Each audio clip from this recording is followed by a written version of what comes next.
Hello everyone. In previous topic we learned the concept of demand and various factors that determine demand. So on the basis of factors that determine demand, the concept of demand is classified into three types. That is price demand, income demand and cross demand. So today we learn what is price demand, which is also called as law of demand. So, the price demand or law of demand explains the relationship between price and quantity demanded, being the other factors constant. What are the other factors here? Price of related goods, like price of substitute goods and price of complementary goods. And income of the consumer, taste and preferences. So, these are the factors remains constant. The change in demand takes place because of change in price of the commodity.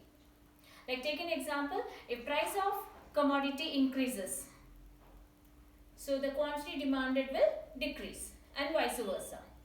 And because of this, there prevails inverse relationship between price and quantity demanded.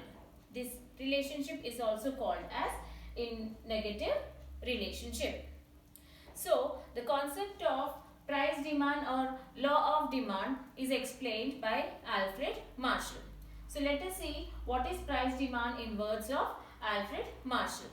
So according to Alfred Marshall, the amount demanded increases with the fall in price and diminishes with the rise in price, where the other things remains constant.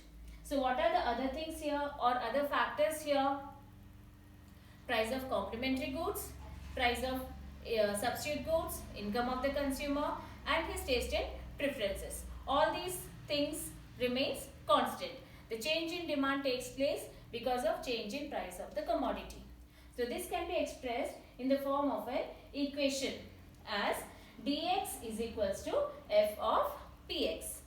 Demand for commodity x. Let us take an example of apple. Demand for apple depends upon the price of apple. So where dx is demand for commodity x, f is constant relationship and px is price of commodity x. So now let us see the concept of law of demand with the help of hypothetical schedule and graph. So we have two columns here.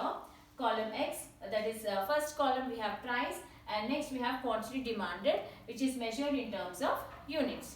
So what is happening? Initial price is 50 and quantity demanded is 20 units. So as the price of commodity is decreasing, the quantity demanded is increasing. That is, when price decreases from 50 to 30 rupees, quantity demanded increases from 20 units to 40 units. Same way, as price decreases to 10 rupees, the quantity demanded increases to 60 units. So let us see this in the form of a graph. So in graph, on x-axis, we are measuring quantity demanded ranging from 20 to 60 units, and on y-axis, we are measuring price of the commodity ranging from 10 rupees to 50 rupees. So initially, the price is 50, quantity demanded is 20 units. At a higher price, the demand is low, that is only 20 units. So as the price decreases to 30 rupees, quantity demanded increases to 40 units. So when the price decreases furthermore to 10 rupees, the quantity demanded increases to 60 units. So as at a higher price, the consumer demands less of the commodity and at a lesser price, he demands more of the commodity. So there is an inverse relationship between price and quantity demanded. And because of this inverse relationship, the demand curve DD is the demand curve. The demand curve DD slopes downwards from left to right, and this slope of the demand curve is called as negative slope of the demand curve. So hope for all of you the law of demand is clear. So let us see what we have learned till now, that is classification of demand, price demand and law of demand, its meaning and explanation of the law in definition of Alfred Marshall, and the illustration of the law with the help of hypothetical schedule and graph. Thank you.